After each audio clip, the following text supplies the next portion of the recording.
Hey there, this is Sheikh Jafar Sharif. ఈరోజు మనము 10th class CBSE సిరీస్లో second lecture real numbers continue చేయబోతున్నాం. Next topic ఏంటంటే fundamental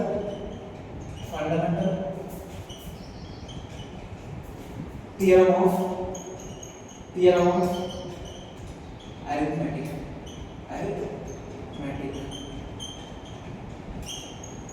చూడండి, ఎట్ ఫస్ట్ ఈ రెండు మీకు ఇందులో మీకు క్లియర్గా అర్థమయ్యే ముందు మీకు కొన్ని టాపిక్స్ క్లియర్గా అర్థం కావాలి. ఆ టాపిక్స్ ఏంటి అంటే ప్రైమ్ అండ్ కాంపోజిట్ నెంబర్స్.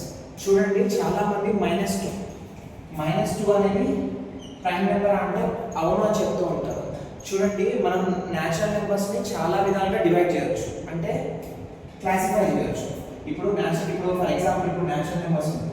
ఏంటది న్యాచురల్ నెంబర్స్?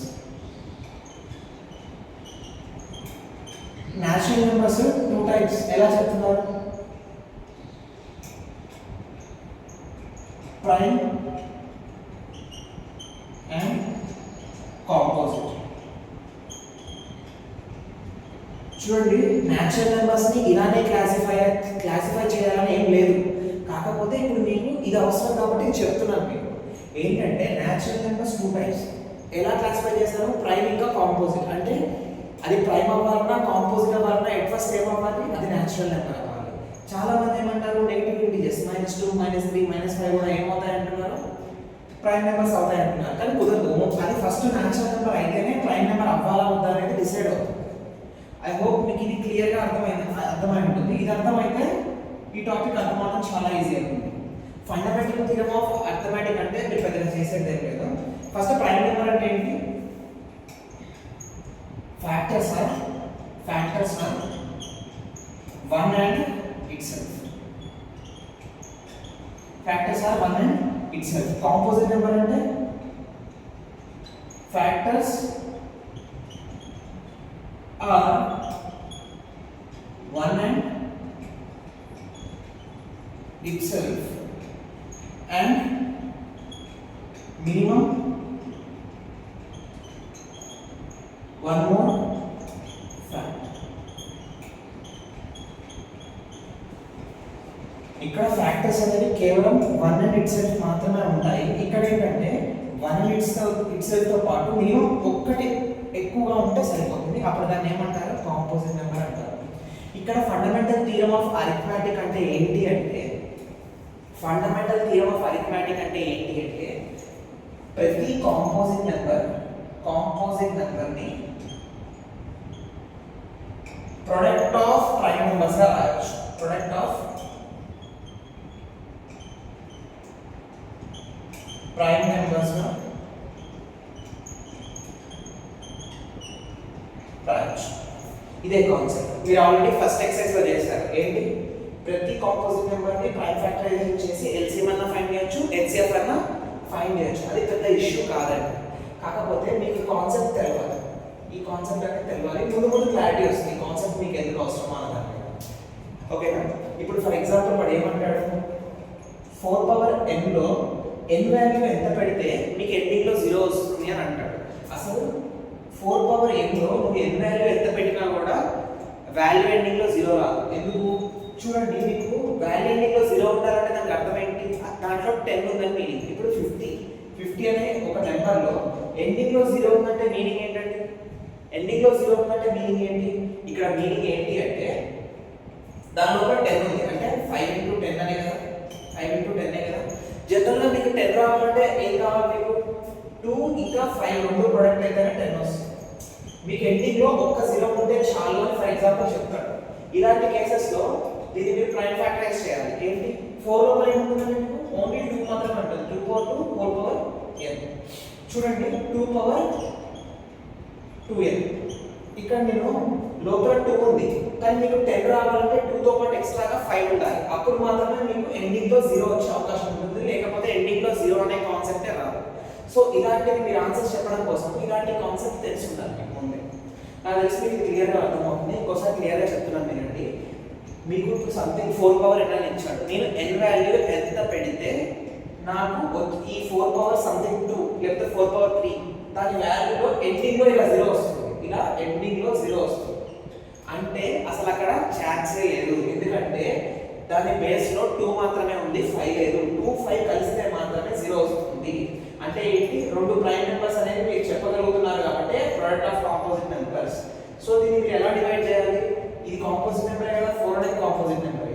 ఈ 4 ని మీరు ప్రొడక్ట్ ఆఫ్ ప్రైమ్ నెంబర్స్ లా రాస్తేనే లోపల 2, 5 రెండు ఉన్నాయో లేదో తెలుస్తుంది, లేకపోతే మీరు ఏమీ చెప్పలేరు.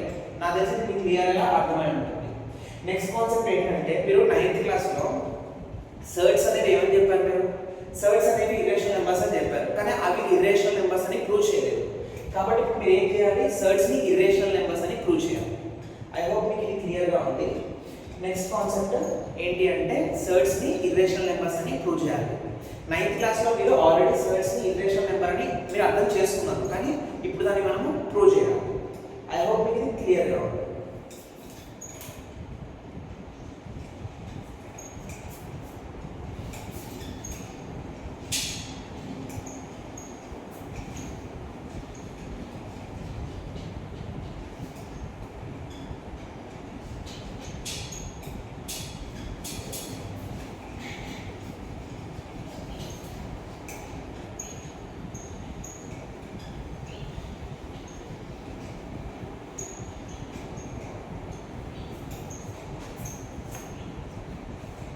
చూడండి, ఇప్పుడు పర్హాప్స్ ఇప్పుడు √2 ఈజ్ ఇర్రేషనల్, ఇది మీకు తెలుసు, ఈజ్ ఇర్రేషనల్. మీరు ఆల్రెడీ దీన్ని 9th క్లాస్లో క్లియర్గా చదివారు. ఇర్రేషనల్ నెంబర్ √2 అనేది ఏంటంటే ఇర్రేషనల్ నెంబర్. ఇది మీరు ఇప్పుడు ప్రూవ్ చేయాలి. ఇప్పుడు మీరు ఏం చేయాలి, ప్రూవ్ చేయాలి. నిజమేనా, అవును నిజమని ప్రూవ్ చేయాలి. Prove that √2 is irrational number. చూడండి, ఫస్ట్ నేను దీన్ని రేషనల్ నెంబర్ అని అజ్యూమ్ చేసుకోవాలి, ఎందుకంటే ఇక్కడ మనం కాంట్రాడిక్షన్ ప్రకారం ప్రూవ్ చేయాల్సి వస్తుంది. చూడండి, ఇప్పుడు నేను assume that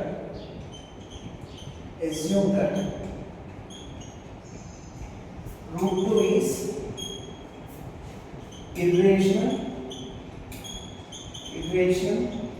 number. Rational number అని అనుకోండి వస్తుంది.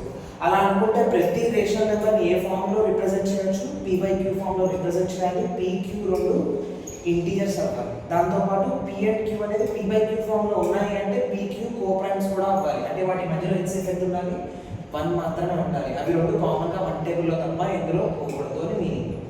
చూడండి, ఇప్పుడు నేను √2 ని some √2 equal to some a/b అని రాసుకుంటాను.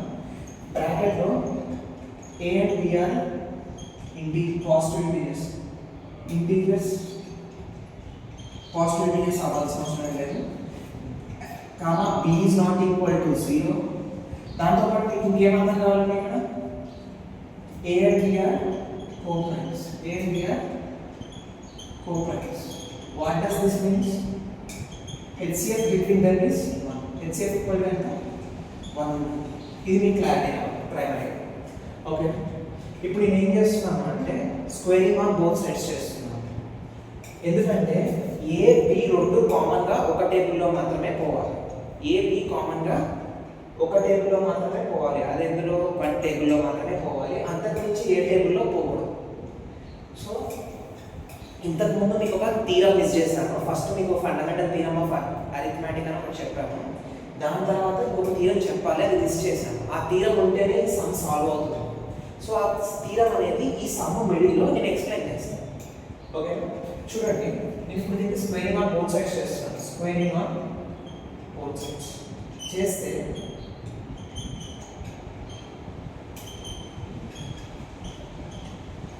√2 whole square equal to a²/b². Okay, చూడండి, ఈ బ్రీట్ పంపిస్తే ఏమవుతుంది, 2b² ఈక్వల్ టు a². మీకు ఇక్కడ ఏమవుతుందంటే 2 టేబుల్లో a² పోతుంది, 2 టేబుల్లో ఏం పోతుంది, a². ఇప్పుడు దీన్ని బేస్ చేసుకొని ఒక థియరం ఉంటుంది. ఒక పర్టికులర్ కాంపోజిట్ నెంబర్ అనేది ప్రైమ్ నెంబర్ టేబుల్లో పోతే, అంటే ఇప్పుడు మీరు p అనేది ప్రైమ్ నెంబర్ అనుకోండి, p ఇంటూ సమ్ a చేస్తే ఒక particular number square some C square. C square అనే ఒక సి అనేది ఒక ఇంటీజర్ అనుకోండి. అంటే ఏంటి, ఆ ఇంటీజర్ స్క్వేర్ పక్క కాంపోజిట్ నెంబర్ అవుతుంది. ప్రతి ఇంటీజర్ స్క్వేర్ చేస్తే కాంపోజిట్ నెంబర్ అవుతుంది ఎక్సెప్ట్ 1ని వదిలిపెట్టేసి మిగతా ఇంటీజర్స్ని వెయిట్ని స్క్వేర్ చేసినా మీకు పక్క ఏమొస్తుంది, కాంపోజిట్ నెంబర్ వస్తుంది.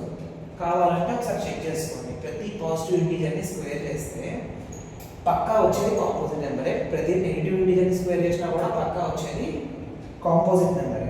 ఒకవేళ ఇక్కడ పి అంటే నేను ఏమని డినోట్ చేస్తున్నానంటే ప్రైమ్ నెంబర్. ఒక ప్రైమ్ నెంబర్ టేబుల్లో ఒక ఇంటీజర్ స్క్వేర్ చేస్తే వచ్చే నెంబర్ పోతే ఆ ఇంటీజర్ కూడా పక్కా ప్రైమ్ నెంబర్ టేబుల్లో పోవాల్సిందే.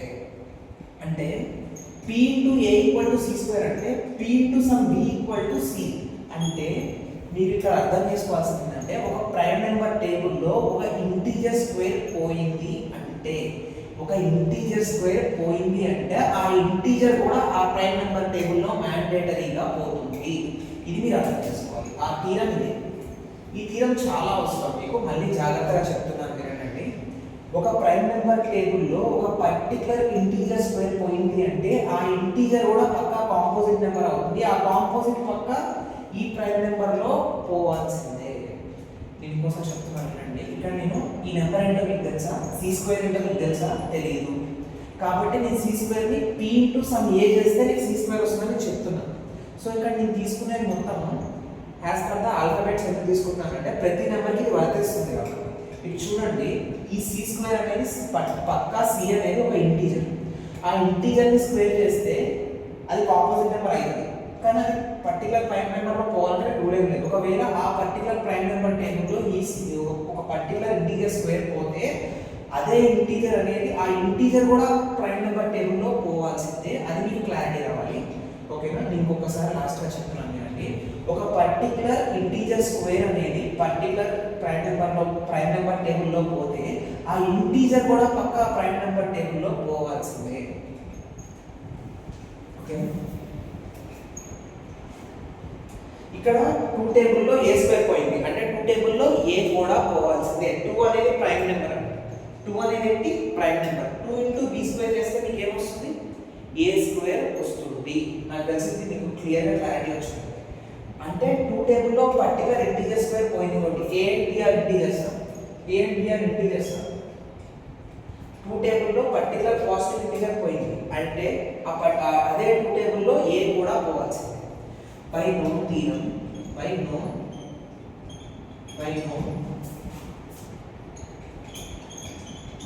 theorem 2 is prime and a square is divisible by 2.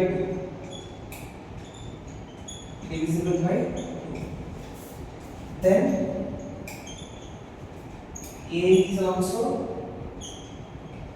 divisible by 2. I hope it is clear. So ఈ థీరం మీకు ఇందాక ఎందుకు చెప్పలేదంటే ఈ సమ్తో పాటు చెప్తే మీకు బాగా అర్థమవుతుందని చెప్పేసి ఇందాక ఆ థీరం మీకు చెప్పలేదు స్టార్టింగ్. ఐ హోప్ మీకు ఇది క్లియర్ అయింది. అంటే మీకు 2 ఇంటూ సమ్ సి చేస్తే ఏ వస్తుంది అనుకున్నా, 2 into sum c equal to a. అంటే 2 టేబుల్లో ఏ పోతుంది.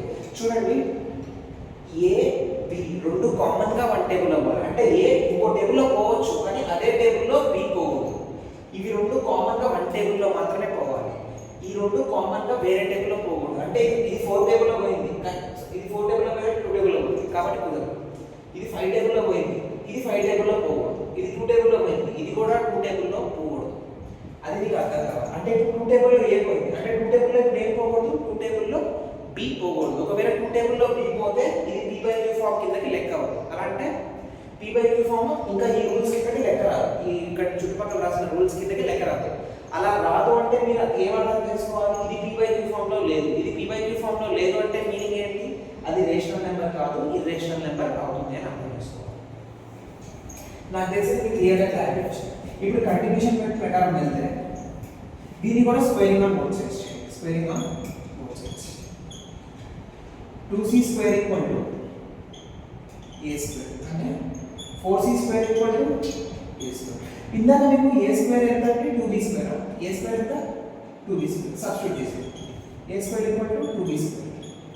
చూడండి 2 1s 2 2s. 2 టేబుల్లో మళ్ళీ సేమ్ కేసెస్. ఇక్కడ మీరు జాగ్రత్తగా చూడండి. 2 టేబుల్లో b స్క్వేర్ పోతుంది. 2 అనేది ఏంటి prime number. By non theorem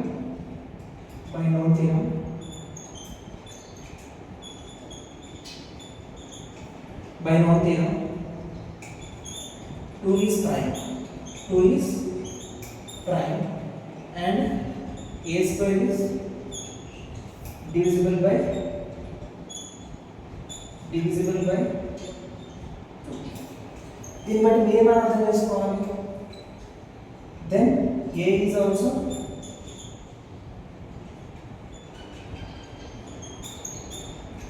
divisible by 2.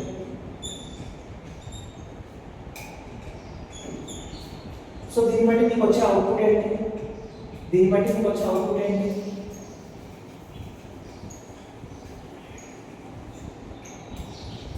2 into some b equal to b. చూడండి ఇవి రెండు కామన్ గా 1 టేబుల్ లో తప్ప ఎందులో పోకూడదు, కానీ ఇవి రెండు 2 టేబుల్ లో పోతున్నాయి. 2 టేబుల్ లో పోతున్నాయి అంటే హియర్ మీరు దీన్ని బట్టి ఏమర్థం చేసుకోవచ్చు? హియర్ అవర్ assumption is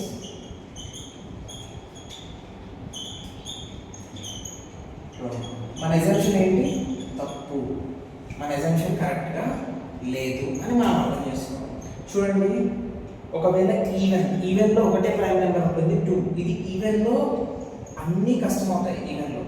కానీ ఇలా సమ్ చేయాలి అంటే ఈవెన్ రూట్స్కి, అంటే ఈవెన్ రూట్స్ కాదు, ఈవెన్ సర్డ్స్కి లోపల ఈవెన్ నెంబర్ ఉంటే స్క్వేర్ రూటే, అది స్క్వేర్ రూటే, కానీ లోపల ఈవెన్ నెంబర్ ఉంటే ఇంత ఈజీగా రాదు. ఒక 2కి వస్తుంది, ఎందుకంటే 2 అనేది ప్రైమ్ నెంబర్. అది ఫర్దర్గా స్ప్లిట్ అవ్వదు. దేని ప్రకారం? ఫండమెంటల్ థీరమ్ ఆఫ్ అర్థమెటిక్ ప్రకారం 2 అనేది ఫర్దర్గా స్ప్లిట్ అవ్వదు, ఎందుకంటే 2 అనేది కాంపోజిట్ నెంబర్ కాదు. కానీ మిగతా ప్రతి ఈవెన్ నెంబర్ కాంపోజిట్ నెంబర్, ఒక్క 2 మాత్రమే ప్రైమ్ నెంబర్. అందుకే ఇక్కడ కొంచెం మీకు ప్రాబ్లం అవుతుంది. నాకు తెలిసి మీకు క్లియర్గా అర్థమై ఉంటుంది. బట్ ఒకవేళ ఈవెన్ ఆడ్ నెంబర్స్ చాలా ఈజీ అవుతాయి మీకు. ఆడ్ నెంబర్స్ ఆల్మోస్ట్ చాలా ఈజీ అవుతాయి. ఓకేనా? నాకు తెలిసి మీకు క్లియర్గా అర్థం అవుతుంది. assumption is wrong, so root 2 is going to be a irrational number. ఇది చాలా ఈజీగా ఉంటుంది కాన్సెప్ట్, బట్ మీరు ఈ పాయింట్ కరెక్ట్గా అర్థం చేసుకోవాలి. ఏ బి రెండు 1 టేబుల్లో తప్ప కామన్గా అంటున్నాం, అంటే వేరే టేబుల్లో ఏ పోయిందంటే బి అదే టేబుల్లో పోకూడదు, అంటే ఏ అనేది వేరే టేబుల్లో పోకూడదు అని రూల్ ఏం కాదు. కాకపోతే ఏ బి కామన్గా 1 టేబుల్లో పోకూడదు అని అర్థం చేసుకుంటే సరిపోతుంది. నాకు తెలిసి మీకు క్లియర్గా అర్థం అవుతుంది.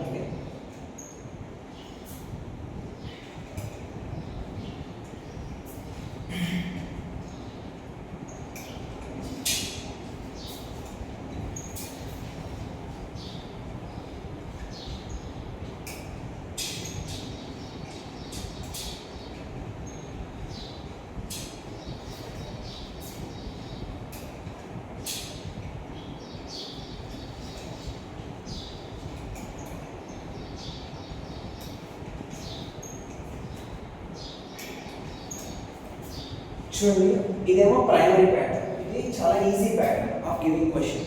బట్ ఇదే ప్యాటర్న్లో ఇవ్వాలని ఏం లేదు. ఒకసారి ఏమో మీకు ఆల్రెడీ 9th క్లాస్లో చదివారు, rational plus irrational always irrational, అంతేనా? ఇప్పుడు 2 + √5, prove that 2 + √5 is irrational. 2 + √5 is irrational. ఇలా ఉన్నప్పుడు దీన్ని మీరు ఇర్రేషనల్ అని ప్రూవ్ చేయాలి. అంటే మీరు ఫస్ట్ కాంట్రడిక్షన్ ప్రకారం ఏమనుకోవాలి? దీన్ని irrational. assume that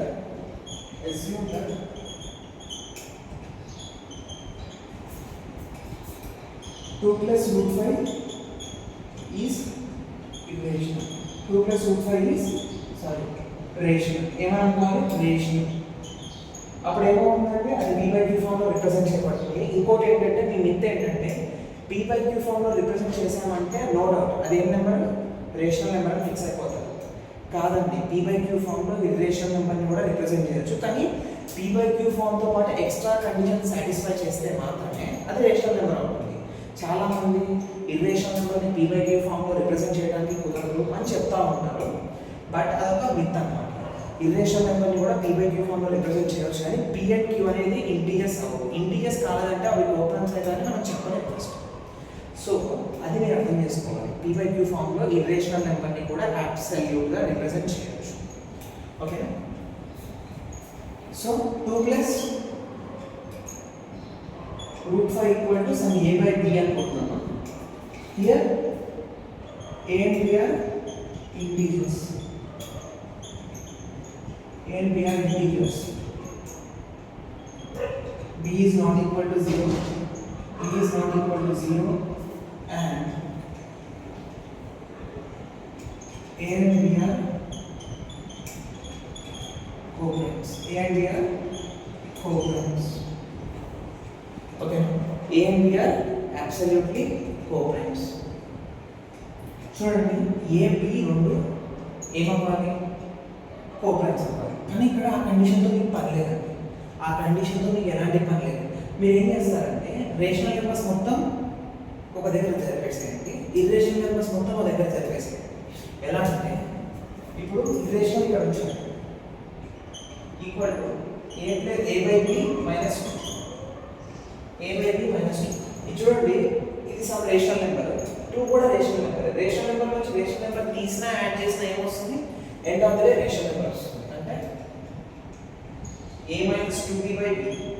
right side మొత్తం రేషనల్ ఉంది, లెఫ్ట్ సైడ్ మొత్తం ఇర్రేషనల్ ఉంది. మీకున్న నాలెడ్జ్ ప్రకారం ఇర్రేషనల్ నెంబర్ ఎప్పుడైనా రేషనల్ నెంబర్కి ఈక్వల్ అవుతుందా? అవ్వదు కదా. Irrational can't be equal to rational. Irrational can't be equal to rational. Irrational rational రెండు ఈక్వల్ కాలేదు. So our assumption is wrong. So our assumption is wrong.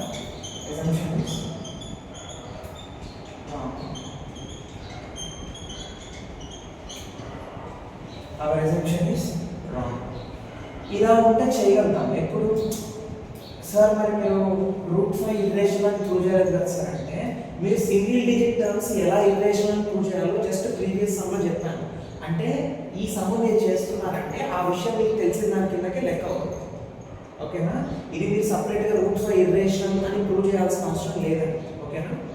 √5 irrational అని prove చేయాల్సిన అవసరం లేదు. అది మీకు ఆల్రెడీ మనకు తెలుసు అనే సెన్స్లో వెళ్ళిపోతుంది. ఎందుకంటే వాడు సింగిల్ టర్మ్ ఇస్తేనే ప్రూవ్ చేయాలి. డ్యూయల్ టర్మ్ ఇచ్చాడు అంటే ఆ డ్యూయల్ టర్మ్ని మిక్స్ చేసి ఒక పర్టికులర్ అర్థమెటిక్ ఆపరేషన్ ప్రకారం అది రన్ అవుతుంది. సో మీరు ఆ ఎక్స్ప్రెషన్ మొత్తాన్ని ప్రూవ్ చేయాలి. అర్థమవుతుంది? ఎక్స్ప్రెషన్ కాదు, సారీ, ఆ టర్మ్ మొత్తాన్ని, ఆ డ్యూయల్ టర్మ్ మొత్తం కలిసేసి ఒక సమ్గా ఒక టర్మ్గా మారుతుంది. ఆ టర్మ్ని మీరు ఇర్రేషనల్ ప్రూవ్ చేయాలి. అందులో ఇండివిజువల్ టర్మ్స్ని ఇర్రేషనల్ ప్రూవ్ చేయడం వల్ల మీకు వచ్చే లాభం ఏం లేదు. వాడు డ్యూయల్ ఇచ్చాడంటే మీనింగ్ ఏంటి? అందులో ఉన్న ఇండివిజువల్ టర్మ్స్ రేషనల్ ఇర్రేషనల్ మీకు ఆల్రెడీ ప్రూవ్ చేసేసినట్టే. ఓకే, సో ఇది ఒక ప్యాటర్న్. ఇంకొక ప్యాటర్న్ మిగిలిపోయింది. దాని తర్వాత కొన్ని ట్రికీ క్వశ్చన్స్ ఉంటాయి. Okay,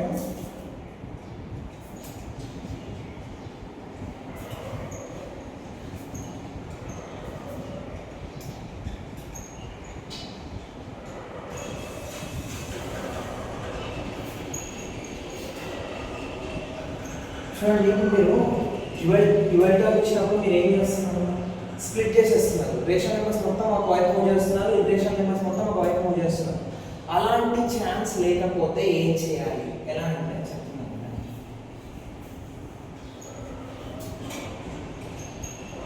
√2 plus √5.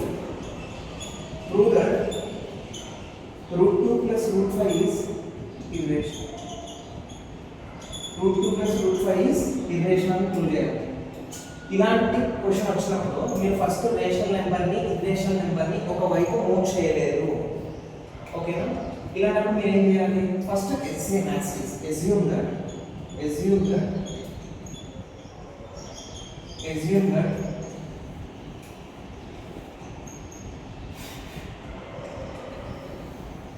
assume that √2 plus √5 is rational. √2 plus √5 is rational.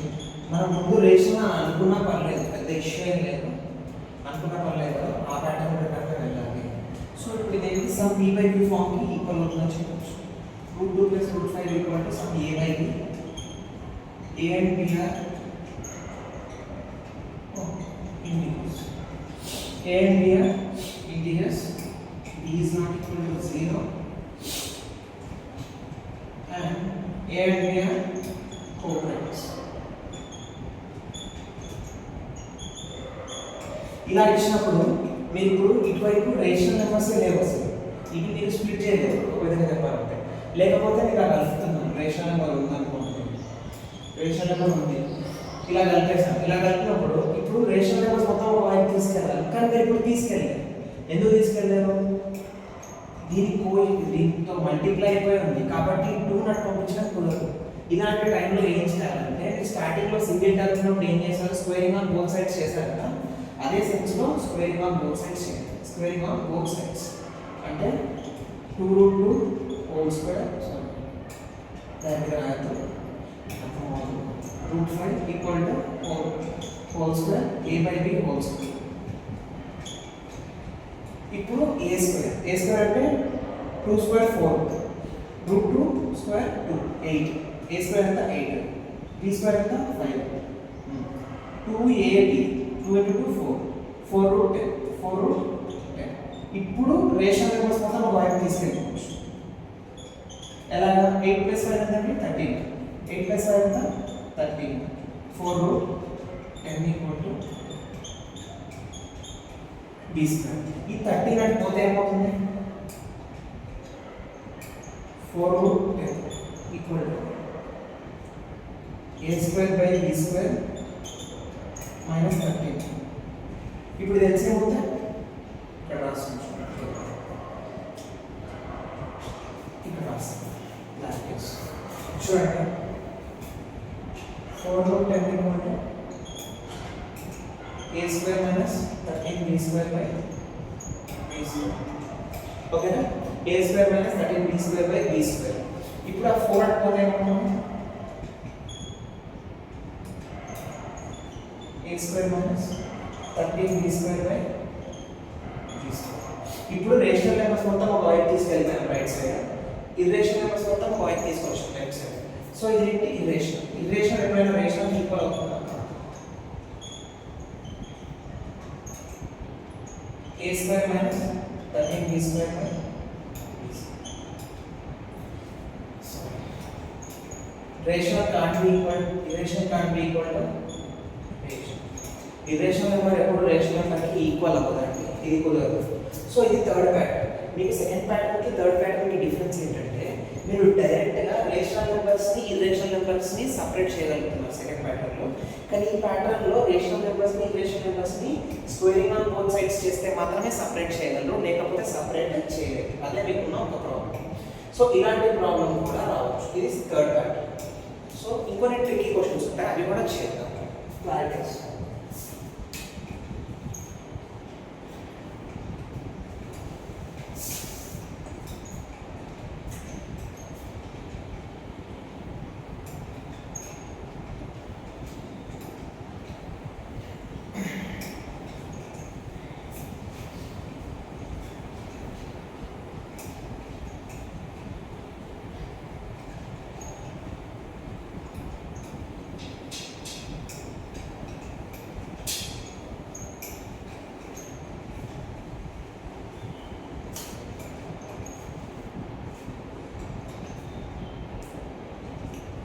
Okay చూడండి. నెక్స్ట్ ఇలా ఇస్తారు, 1/2 that 1/2 is irrational, 1/2 is irrational. మీకు 9th క్లాస్లోనే క్లియర్గా డిపిక్ట్ చేశారు, డినామినేటర్లో ఎట్టి పరిస్థితుల్లో ఇర్రేషనల్ నెంబర్ ఉండడానికి వీల్లేదు. ఒకవేళ డినామినేటర్లో ఇర్రేషనల్ నెంబర్ ఉంటే దాన్ని పైకి మూవ్ చేసుకోవాలి. ఏంటంటే ఫస్ట్ ఏంటంటే దాని మీనింగ్ ఏంటంటే మీరు ఏం చేయాలి, అక్కడ రేషనలైజేషన్ చేయాలి. ఏం చేయాలి? రేషనలైజేషన్ చేయాలి. అంటే ఫస్ట్ ఇది ప్రూవ్ చేసే ముందు దీన్ని ఎట్లా కన్వర్ట్ చేసుకోవాలి? 1/√2 ఇంటూ √2/√2. చూడండి, √2 క్యాన్సిల్ అయితే 1/√2 యాస్టీస్, అందుకే మీకు కన్వర్ట్ చేస్తుంది. అంటే √2/√2 ఇంటూ √2. చూడండి, డినామినేటర్లో మాత్రం క్యాలిక్యులేటరీ పర్పస్ డినామినేటర్లో పొరపాటు కూడా ఇర్రేషనల్ నెంబర్ ఉండకూడదు. అలా ఉంటే అది దేనికి పనికిరాదు. నాకు తెలిసి మీకు క్లియర్గా అర్థమై ఉంటుంది. ఓకేనా? ఇలా మార్చిన తర్వాత యాజ్ ఇట్ ఈస్గా మీరు ఇందాక నేను సింగిల్ టర్మ్స్ అంటే ఫస్ట్ ప్యాటర్న్ ప్రకారం చెప్పానా అలా ఏ బై బి వేసుకొని చేసేయచ్చు, ఇది పెద్ద ఇష్యూ. ఒకవేళ ఈవెన్ రూట్స్ వస్తే ఏంటి పరిస్థితి, ఎలా అంటే √6 అనేది no doubt it's a relation. దాన్ని మీరు ఏ బై బి అనుకుంటే ప్రాబ్లం ఏంటి? ప్రాబ్లం ఏమీ లేదు, ఏదో ఉందని మనం భయపడతాం. ఓకేనా? స్క్వేరింగ్ ఆన్ బోత్ సైడ్స్ చేస్తే ఏమొస్తుంది? 6 ఈక్వల్ టు a² / b² వస్తుంది. దీని లోపల 2 ప్రైమ్ నెంబర్స్ ఉంటాయి. ఏమున్నాయి? 2 ప్రైమ్ నెంబర్స్. చూడండి, 2 × 3 × b² = a². అంటే ఇక్కడ మీరు 2కి సాటిస్ఫైడ్ చూసుకోవాలి, 3కి సాటిస్ఫైడ్ చూసుకోవాలి. ఇందాక మీరు సింగిల్ టర్మ్ ఉన్నప్పుడు కేవలం 2 మాత్రమే వచ్చింది నేను తీసుకున్న ఎగ్జాంపుల్. కానీ ఇక్కడ ప్రైమ్ నెంబర్స్ 2 వచ్చింది, 3 వచ్చింది. అంటే మీరు 2 టైమ్స్ అలా తీసుకోవాల్సి వస్తుంది. ఆ తీరం చెప్పాను, గుర్తుందా మీకు? ఇందాక ఒక తీరం చెప్పాను. ఏం చెప్పాను? ఆ తీరం ఏంటి?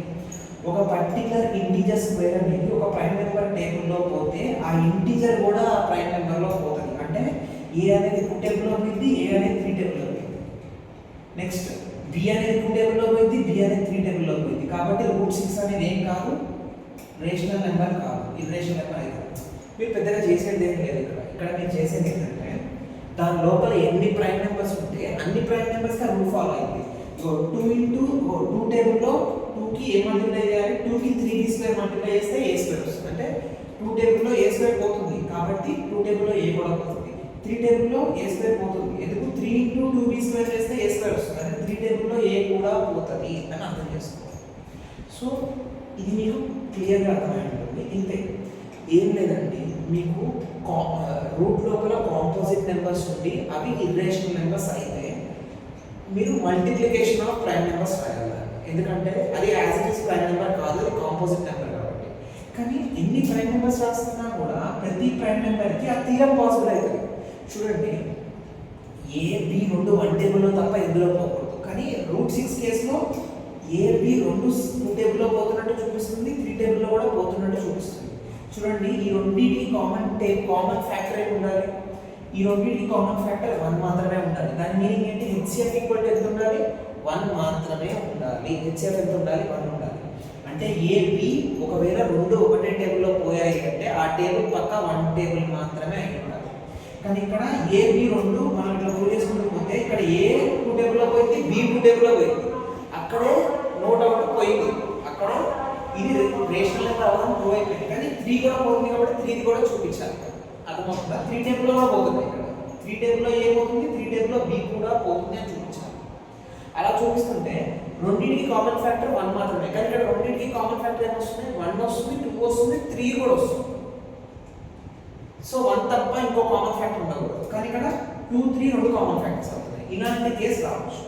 అంటే రూట్ లోపల కాంపోజిట్ నెంబర్ ఉండి అది ఒకవేళ ఏంటి ఇర్రేషనల్ నెంబర్ అయితే అప్పుడు మల్టిపుల్ ప్రైమ్ నెంబర్స్ని ప్రొడక్ట్ చేస్తే ఆ నెంబర్ వచ్చినట్టు చూపించాలి. అంతకు మించి మీరు చేసేది లేదు. నాకు తెలిసి మీకు క్లియర్గా అర్థమయ్యాడు. ఓకేనా? ఇదే మీకున్న టాపిక్. ఇంకొన్ని ఫార్ములాస్ ఉంటాయి. ఏంటంటే 3 ఫ్రాక్షన్స్ ఎలా అంటే a/b, c/d, e/f. ఈ ఫ్రాక్షన్స్ని ఎల్సిఎం చేయాలి అంటే న్యూమరేటర్స్ మొత్తానికి LCM of numerators LCM of ACE by HCF of BDF.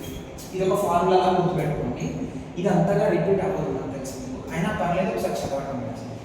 ఇక్కడ ఏంటి, నేను ఎల్సిఎం ఆఫ్ ఫ్రాక్షన్స్ అనుకుంటున్నాను. ఒకవేళ హెచ్సిఎఫ్ ఆఫ్ సేమ్ ఫ్రాక్షన్స్ అడిగితే ఈ ఫార్ములా మీకు రావాలి. ఈక్వల్ టు ఏంటి? HCF of numerators by LCM of denominators. LCM of denominators. మీకు ఇక్కడ వరకు ఈ ఫార్ములాస్ అర్థమైతే చాలు, ఎక్కువ ఆలోచించాలి. ఇంతకు మించి ఆలోచించాలంటే మీ ఏజ్కి అంత అవసరం.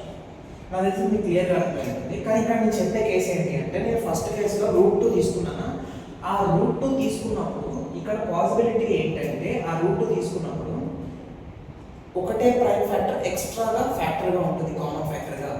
కామన్ హెచ్సిఎఫ్ ఎంత వస్తుంది? 2 వస్తుంది. కానీ హెచ్సిఎఫ్ ఎంత రావాలి? మ్యాండేటరీగా హెచ్సిఎఫ్ 1 రావాలి. కానీ నేను తీసుకున్న ఫస్ట్ ఎగ్జాంపుల్లో √2 is an irrational number prove చేసినప్పుడు హెచ్సిఎఫ్ 2 వస్తుంది. ఇక్కడ హెచ్సిఎఫ్ 6 వస్తుంది, 2 సారీ హెచ్సిఎఫ్ ఎంత వస్తుంది 3 వస్తుంది, ఎందుకంటే సారీ 6 కాదండి హెచ్సిఎఫ్ 3 వస్తుంది, ఎందుకంటే 2 టేబుల్ ఈ రెండు కామన్గా 1 టేబుల్లో తప్ప ఎందులో పోవద్దు, కానీ ఇక్కడ కామన్గా హైయెస్ట్ ఫ్యాక్టర్ ఎంత ఉంది 3 ఉంది. సో ఇక్కడ ఇది కూడా పోయింది, అంటే ఈ 1తో పాటు 2 టేబుల్లో పోతుంది అని చూపించాలి, ఇవి రెండు ఈ ఏ అండ్ బి అనేవి 1తో పాటు 2 టేబుల్లో పోతున్నాయని చూపించాలి, 1తో పాటు 3 టేబుల్లో కూడా పోతున్నాయని చూపించాలి. అలా చూపించినామంటే మనం అనుకున్న ఎగ్జామ్షన్ అనేది రాంగ్. ఎందుకు అవి రెండు కోఆపరేట్స్ అవ్వట్లేదు, రెండు కోఆపరేట్స్ అవ్వట్లేదు అంటే అది పీ/క్యూ ఫామే కాదు, అది పీ/క్యూ ఫామ్లో లేదు అంటే రియల్ నెంబర్ కాదు, రేషనల్ నెంబర్ కాదు. I hope you guys are clear with this. So ఇది మీకు అవసరమైన బేసిక్. ఓకే, నెక్స్ట్ క్లాస్లో అర్థమెటిక్ ప్రోగ్రెషన్ స్టార్ట్ చేద్దాం. I hope you guys enjoyed this session. Okay, take care.